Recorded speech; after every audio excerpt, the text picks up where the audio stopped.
Hello, and welcome to another episode of Bridge to Revenue. We're so glad to have you here with us. My name is Charles Derube. I am one of your co-hosts. And I am Natalie Spivak. I am the other co-host. And today we have a very special guest. We have a fellow enabler who is super active in the enablement community. I'll give you a hint. You may know him as Coach K. Jonathan Kvarfordt is the founder of Go-to-Market AI Academy and the head of revenue enablement and product marketing at Simetrik. He has over 15 years of experience leading enablement and is very passionate about pushing the boundaries of what's possible in the business world.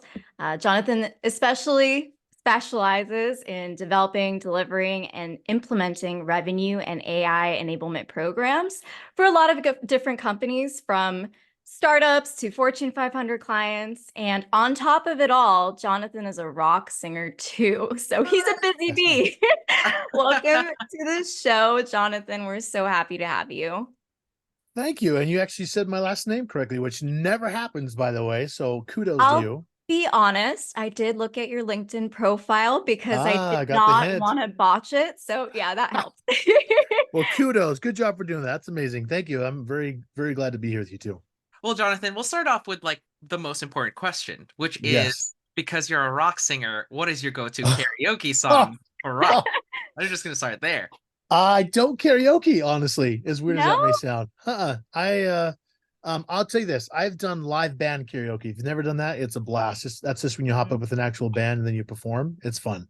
I do that because my band does live karaoke for others sometimes. It's a lot of fun to bring up people who don't usually sing and perform with the band. It's a blast. Well, But if I had to, it'd probably be either something U2. I might even throw in some T Swift. You never know how I'm feeling. So wow. because as one of the things I do as a cover band, so we do all sorts of random covers. So I know all these Taylor Swift songs, and no one ever expects me to know them. I know all these songs. I'm like, okay, let's go sing some T Swift and see what happens. The So man has That's so range. funny. He yeah, has something, range. something. There you go. Well, yes. Well, thank you so much again for joining us. So we'll start off with our first question here. So you've had years of experience around leading enablement. And so most recently, you've been heading up go-to-market revenue enablement and product marketing at Simetrik. So Yes. we'd love to ask you, in what ways has this role been different from other enablement roles that you've had, within your experience in the past? It's a good question. Obviously, having the mix of both teams is a big, big difference. Yeah. I love the team in general because this team is very collaborative, very in line with the debate. And when I say debate, I mean healthy debate. So we're able to talk about and have influence on a lot of different topics, which is nice. But the biggest thing is just having alignment between the marketing function and then between the enablement or the sales side. In the past, and I don't know why this is, but a lot of times when I talk to, in fact, even through an interview process once, that I was asked to create a marketing one pager, Yeah. and I did it in a way that was totally different theirs because I downloaded this company. This is a major, humongous company, billions of dollars worth. Downloaded their one pager, and it was so product focused that the one I designed was problem customer focused. Yes. And they're like, I love how you did that. I'm like, just, I downloaded 10 one pagers. All of them are product you focus. And they're like, I had no idea. And that's like, this is the stuff your sales team's sending. Now with Simetrik, the big difference is I have total influence and control over the content's being given to, or at least is available to the sales team. So it is very sales aligned and very customer speak aligned and very modern problem aligned, which in the past I haven't always had because sometimes some marketing teams get more involved with the product and more about the cool things about the company. I'm very much a customer focused enabler and marketer. So I'm like, what does the customer care about? What are they saying? What are the problems they're experiencing? How can I talk to them? I don't want to talk to the internal teams. I mean, I do, but for marketing content, I want to talk to the customer. Weird concept. So, Whoa. it's just trying to make sure it's aligned that way. So that one piece alone has been huge for both and then for the speed we're able to produce content in. When a sales team member tells me there's stuff where I see a call that I've watched from Gong as an enabler, I also have my marketing hat. I'm like, ooh, we need to make this one page or make this deck. We need to do this case study or blah. And I can go and then create it. Whereas in the past, I'd have to go and give that to somebody else, wait for them to do it, and then come back. And anyways, it's just the time is faster too. So it's been really enjoyable. Yeah, so it sounds like the benefits here is that one, the messaging seems very customer aligned, meaning that you're going with one message regarding of which go-to-market function that you're in. And then Yep. the second is really having a great process that's much more efficient in terms of creating content for salespeople. And so there seems to be a lot of friction there that is taken away because both of them fall under your purview. When it comes time to prioritizing how to ask for limited resources, how do you go about that? Because I can imagine that product marketing has its own needs, sales enablement, revenue enablement has their own needs. Mhm. What is the biggest North Star for you to figure out this is more important than this other need that one of these functions has over the other? Strangely, I have the same concept for either one, and maybe it's because I'm just operate that way. But whenever I talk about priorities for enablement, it's the same thing applies to product marketing because ultimately speaking, we're both functions are just trying to create revenue and streamline things. That's it. Mhm. So it would make sense that the ultimate goal and the priorities should be aligned. As an example, um, the two things I use is what's most important, what's urgent. It's just a basic time management thing. What's important, what's urgent. Mhm. And then two is revenue customer focus. So what I mean by that is two things: customer experience and revenue driving. Mhm. So I like to work backwards. I'm an end in mind, work backwards guy. I love Um, that. in another interview, we talked about the enablement strategy, which is the same thing with product marketing. It's just a little bit different KPIs, but we always start with what's the revenue goals? Where are we at now? Where do we want to go? Mhm. What's the Mhm. gap in between that? And then you look one step back and say, what's the KPIs you look at, which is sales velocity is one I look at. Well, so your number of opportunities, average deal size, win ratio, and a deal cycle. Yeah. You take all those four together and look at each one. There's competencies that match and align to every single one of those KPIs. So you take Mhm. a step backwards and say, what's the skills, what's the behaviors, what's the process, what's the whatever that drives that KPI, that drives that. Because to go from pick your number, 50 million to 75 million the next year, whatever the number is, Mhm. the sales velocity has to change. So the Yes. question is, what can change? Like, let's say you have a killer close ratio that's like 40%, or let's just say it's super high. Highly doubtful that's going to change a lot. So it has to be Right. one of the other three things that's going to change. They say, okay, what can enablement do to affect that? On the marketing side, it's number of opportunities. Right. So I have direct correlation to, okay, I've got to produce opportunities, or at least the opportunity to have an opportunity. So that's all I focus on. Is, okay, what's the systems, the skills, the messaging, the whatever that drives number of opportunities, and I look backwards all the way through, so I can look at both forwards and backwards on both close ratio and then pipeline of what has given me the most pipe or opportunities, and then use that to kind of gear and steer where we focus our efforts and energy. Does that make sense? Hopefully. Yeah, definitely Oh, makes. So, absolutely. I love that, at the end of the day, what you're describing is getting a more, one, consistent outcomes, right? And a corresponding consistent message. And I've definitely experienced this myself in the past as a seller when, the material that you're being given as a salesperson is, like you said, very product focused, very focused on feature function. And then you're having to kind of translate that into yeah, talk tracks you can use with a customer. So it's really not efficient. And then there's a lot of discrepancies because managers are trying to take this on, helping their teams, and everyone's rolling out different, ultimately, right, messages. right. So I love that this is more of a holistic, comprehensive approach in that way. And I think this rolls in nicely into another question we have here that has to do with structure. Yeah. Curious, based on your experience, where do you feel that enablement should live within the org to really eliminate some of those silos that we're talking about? Well, like most enablers, I'd say we want as much voice and influence on overall strategy and structure as we can.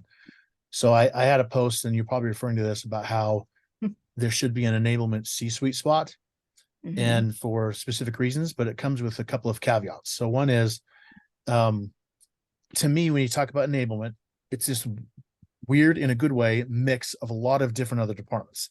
A little bit of a RevOps, a little bit of product marketing, a little bit of HR, a little bit of Right. leadership development, like all these little bit of things mixed into one. So we have to be multi-talented in what we do, which is part of the reason why I like it, is because it's so different.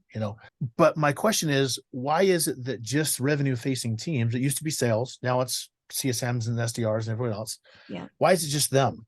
Couldn't the whole entire organization be influenced by team being overlooking the performance improvement of each team. Imagine what it'd be like if you had someone or a team overlooking the competencies and doing those frameworks and making sure that performance improvement is the sole focus of their job, was to make sure people were performing well. The yearly reviews for bonuses and leadership and all this stuff happen. It doesn't happen. Mm-hmm. And my argument is there should be someone, an enablement person, since that's what we do, overlooking the entire structure. That's like where I'd like to see us go. We're not there yet. So right now, because we're solely focused on revenue, I think we should report to the CRO, right to him. I don't have any other barrier. It's true. It's interesting. I agree. I've personally had the experience of rolling up into the CRO as well. And I feel like that makes the most sense right now. But you have a really interesting sort of vision for how it can evolve. And I think there is a lot of confusion around just enablement versus like leader learning and development, L&D, and where all these different things fall. So it's definitely a plausible approach. So switching gears a little bit into, I know, Jonathan, you talked about how you are the only one that is both leading and executing on enablement, right? So, and there's, this kind of goes into a topic around efficiency. And when I think about AI, I think about you. So for our listeners out there that don't know, Jonathan, as we mentioned at the start, he's the founder of Go-to-Market AI Academy, which is an educational platform. And basically, he's focused on empowering go-to-market professionals like ourselves to stay on top of AI insights, strategies. We're going to call out the elephant in the room here, right? That there's a lot of fear around AI taking the roles of enablers. Do you believe that AI will do this? Will it eliminate or decrease the number of certain roles within the org? I'm going to answer you by giving you a comparison. Okay. How about that? Because ultimately, in one word, I think it's going to transform, which does require some disruption, which means some roles as they used to exist will no longer exist. However, they will transform into something different. When you went from a manufacturing line of 100 humans doing one thing and that eventually went to 5 humans running machines, technically you could say 95 jobs were eliminated. And if you're saying that AI will not eliminate jobs, I think you're being super naive. Now, I'm not saying YouTube, I'm saying in general. But with that, those jobs got moved, transformed, shifted into something different. So those people didn't just starve forever. That changed into another role that they had interest in, whether it's a machine operator or whether it's the mechanic of the machine, or all these other things came as a result of having a machine, so that's why I say it transformed to something different. So hopefully it's things that would be beneficial, because it'd be more interesting mind requiring work, because then you could have all the tedious things taken out of the way. As example, I saw a resume of a fellow neighbor once who asked me to critique it, of almost 2 or 3 lines talking about how good they did at PowerPoint. And I was like, that's great. And I love good PowerPoint designers, but I'm like, but if you think your value is in PowerPoint, you're going to be replaced. And my opinion is that's not the value of enabler. But if you personally think I'm really good at decks, you're going to be in the next year gone. It's not going to matter anymore. Right. But that's not, to me, the fun part of enablement. That's like the tedious to do, putting a shoe on the machine line type stuff that I have to do. There's definitely an art to it, but I'd rather have a machine do it so I can get the more fun, interesting, impactful practices of enablement. I'm curious for you, how are you, or how would you prepare someone who is in that position where AI can, in the next 5 years, can potentially take that, those really easy job, well, not easy, but rather tedious jobs to do and automate them? How would you guide them? Besides working with me on the GTM AI Academy, I'd actually start with their passion. Like, what about enablement are they passionate about, and what do they actually like? What do they get excited about? And what's the stuff they actually don't like? That's the tedious stuff. It's like understanding the differences between the two, and then finding a way to make it so whenever they get to a location or a place they're passionate about, of really being able to leverage their passion and knowledge, which usually follows in that area, and then leverage AI to make them just as strong in the more tedious stuff that needs to be done, because we're in enablement and sometimes there's tedious things to do, like in any job. One of my favorite quotes is by George Bernard Shaw, where he says that some people see things the way they are and ask why. I see things the way they could be and ask why not. It's the mindset around, are you willing to shift and think differently around what we're doing, which is what I'm asking that question to myself around everything I do with enablement. That we're going to this new world where you have to be thinking differently, or at least being willing to shift ever so slightly to be able to get to the next level. Does that make sense? Yes. I think the reality is as more tools emerge, not just AI, but just in general, more Yeah. technological capabilities, we have to be eager to learn and think about how we can leverage those. And because I think the analogy you brought, Jonathan, around, the Industrial Revolution and now AI, it's just a perfect analogy. Things change, we have to be agile and adapt. I do think Yeah. it's interesting what you were talking about in terms of tedious tasks versus, areas that we're passionate about, because this is just kind of honestly a reflection on my end, but what could be tedious to one person could be something that someone else really enjoys, right? Like going Yeah. back to that PowerPoint analogy. Yeah. I wonder, even if AI does, let's say there's a tool that can create a magical template for you where you don't really have to spend as much time. Whatever. I feel like if you have a skill set in that area, you could still perhaps modify or further Yeah. elevate, what it is that's being produced by AI. So I still think there's a role for those skills, just perhaps in a different I think so. I way. think it's going to come into a world where one of the main important skills is being a really critical editor thinking mind. Where you look at everything like, I would rather have AI deliver something to me that's 80, 90% correct, but then Mhm. let me tear the crap out of it and make sure it's Yeah. good. Mhm. In fact, I had a post about this too, where what really makes AI fast is when you have an expert involved with both knowing how to manipulate the AI to get it to what you want it to do, but Yeah. also to have someone who can judge the end result and say, that's good. Yes. Having a critical eye on what is real, what's impactful, what's important, what's necessary is going to be more important now than ever. Pivoting into, thinking more about critical thinking and just how to best use AI, how do you personally use it in your day to day? Oh my gosh. We need to have a whole podcast about this, man. So it depends on the function and team. So there's the marketing team, there's the enablement side, and there's some other stuff. So my team speaks to customers Spanish, Portuguese, and English. Mhm. So a lot of the content I produce from marketing and from training has to be in 3 languages. I don't speak Spanish or Portuguese. I use GTM Buddy, who is a CMS LMS tool that auto tags all languages for me. So if I put in a one pager in Spanish or Portuguese, it auto tags all the keywords. Mm. And then when a salesperson is looking at a CFO at a stage 4 who has this pain point, who has this thing, who speaks Portuguese, it pops it up for them, and I'm not involved. I just upload the content. So that's one way that my team uses AI, but I leverage that all the time to make sure things are getting to where they need to go. On the other side is automation. So I've been thinking a lot about coaching because my nickname's Coach K, but Coach I'm very K. passionate. I'm very passionate about coaching, and so I've been thinking a lot about how can you automate coaching, or at least help the coaching ecosystem, so that it can actually happen. Because reality is, managers are usually responsible for coaching. They don't usually have the time to do it because they're doing opportunity management or pipeline or PIPs or whatever. All this, like, managers are so overwhelmed with stuff. There's a tool called Momentum. It grabs a call from Gong. It can translate what's happening in Portuguese into English and then put it into Salesforce, because we speak English in Salesforce, which that number one thing is like awesome. And then two, I can then talk to the call and ask questions around how they do on MedPick. Give me a judgment on this or this. And I can leverage my specific sales methodology, my framework, my products, my company, and I can align it to the competencies of the salesperson and say, based on these competencies and this value framework and this call, give me an overview of what they did well, what they need to work on, what's missing, all this stuff, right? And then point out to me specific areas where they may need help with.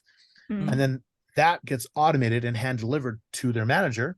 So they can say, okay, this coaching call, you need to focus on these 3 things, which came from this call. Bam, there it is. So now the manager's no longer having to watch 30 different videos, which they never do anyways because they don't have time. But Yeah. they can't have that, give a scorecard. They have it automatically given to them. So all they have to do is edit the responses, say, okay, I agree with this, don't agree with this, I understand this, at least have an idea of where they need to go to see the call, and in 5-10 minutes be ready and prepped for a coaching call, or at least a one-on-one call, and give some really good nuggets they'd never be able to do before. Mm. And then from an enablement side, I can track the competency shifts and changes both individually and as a team automatically without Mm. having to be involved.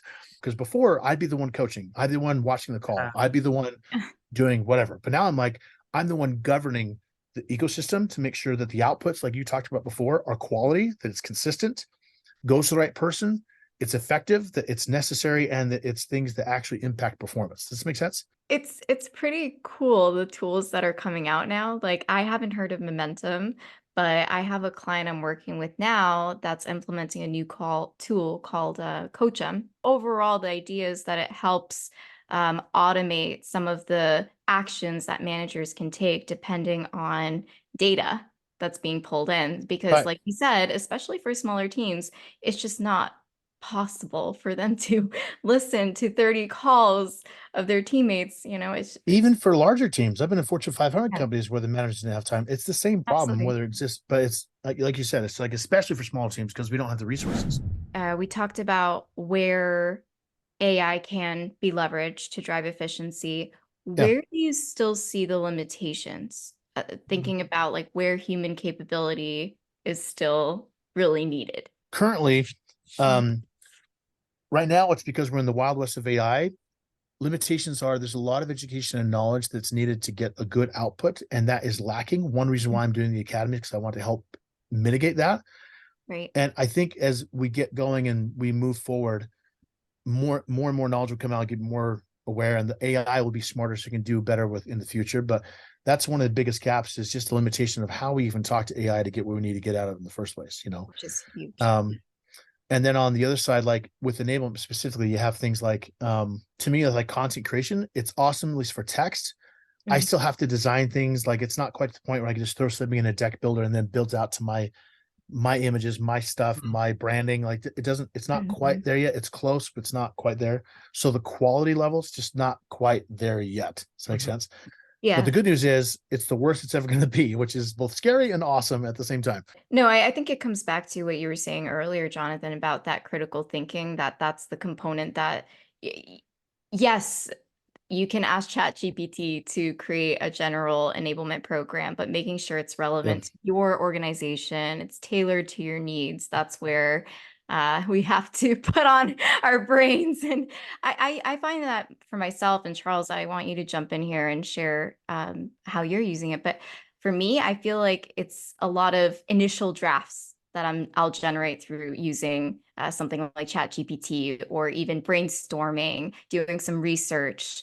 But at the end of the day, I have to really take that and fuse it together with my own knowledge, experience, and bring it to a higher level. For me, getting to a point in my career where you have to bring in all of these different theories around enablement. There's so many different types of methodologies, there's different ways of presenting things in a better way. How do you give it these prompts that's going to gather all of that information that I don't know and bring it to the surface? You can give it a problem and it can basically serve you the different parts of an equation that you yourself as an enabler will put together. So you are the Mhm. mathematician, it is just giving you the numbers to compute.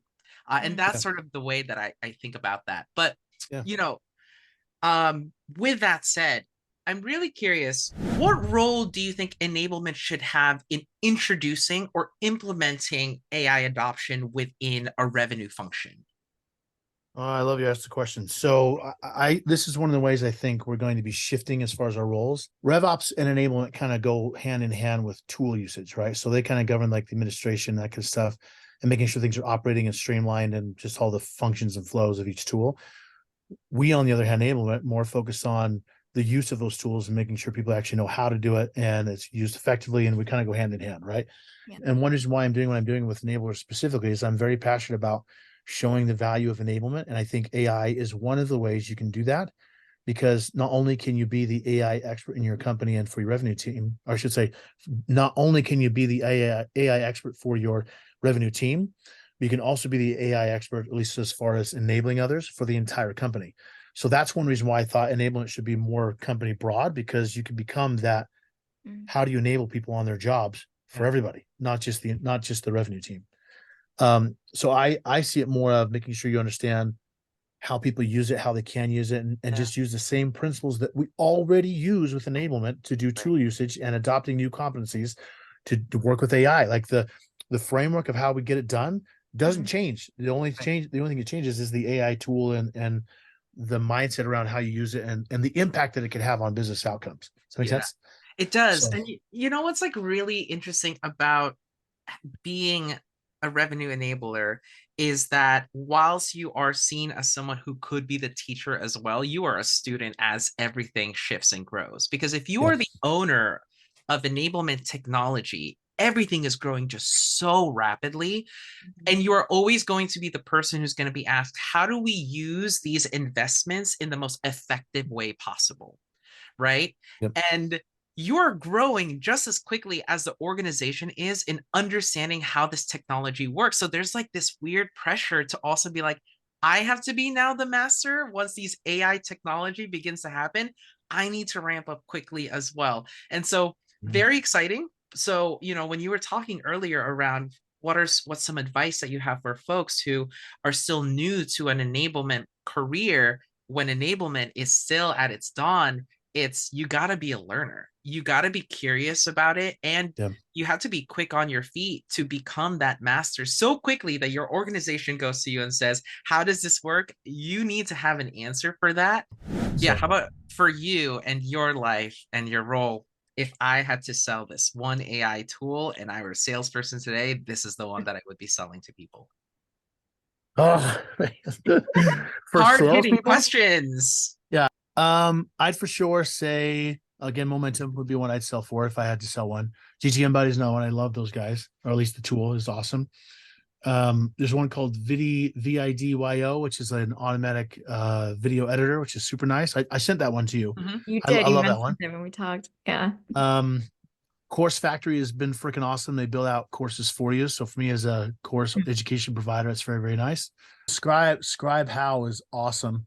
It automatically analyzes step-by-step guides, which is phenomenal. Oh, I have you scribe. It's so easy. Yeah. It's awesome. Yeah. And then 11 Labs. I love 11 Labs. Well, Yeah. I'll say two more. Sorry, this is way more top five. Yeah, let's 11 go. Labs is an AI generator voice creator, which I use all the time. Yes. And then HeyGen is obviously the video avatar, which is awesome. And then on a personal note, I am nerd out on Midjourney for video, or Yes. sorry, for image creation. And then I take those and I put it into Runway and it animates it, which is freaking awesome. So Nice. let me save you some time on a few because this could sound really overwhelming for people. Again, it always comes down to what's the business impact process result you're going for. Mhm. There's a bunch of AI aggregators. They just collect AI tools. One of the best ones I love is there's an AI for that.com. Mhm. There's also a plugin, or actually now there's a GPT for it inside of ChatGPT. So you can actually use ChatGPT to search the entire platform. Oh. But what I've done to find these tools is either look at other people's recommendations or I go into that and I just search and say, video editor or process thing or Yeah. whatever the thing is, it'll pull up stuff for me and I'll do some research and I'll do like a 7-day trial and try them out and see how I like them. That's how I found all the tools that I like, is through that process.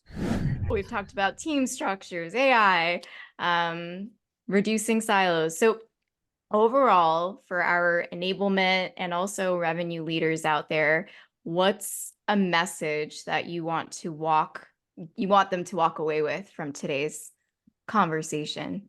Well, as a summary, if it's revenue leaders not enable, I would say give enablement a damn voice. And I'm going to say damn, Mm. because our voice is connected to every part of your organization. We need to be heard. So if you're not hearing from enablement in your strategy sessions, you're definitely missing out on something that's important to you. That's number one. Mhm. Number two is, for anybody listening to this, is ask yourself the question, are you willing to do things differently or let go of how you've always done things to get to the next level? Because you cannot, Einstein said, you can't solve a problem on the same level you created them. You've got to think differently. And especially with AI, you've got to be willing to ask the question, am I willing to let go of what I do now to get to the next level? Mm. That doesn't mean you forget everything. It just means you take what you've done and transform it into something bigger, higher, faster than you did before. So those are mine. I'll give you two things. Those are great takeaways. I Yeah. love it. Support those 1000%. Good. 1,000%. Well, Good. Jonathan, our beloved AI guru, thank you so much for coming here today. I hope you had a great conversation Yeah. along with us. We really appreciate you.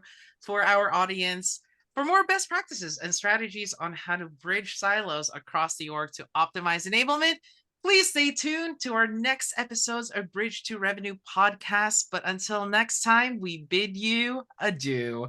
So Awesome. thank you again. Have a great day, everyone. Thanks, y'all. Thanks, everyone. Thanks, Jonathan.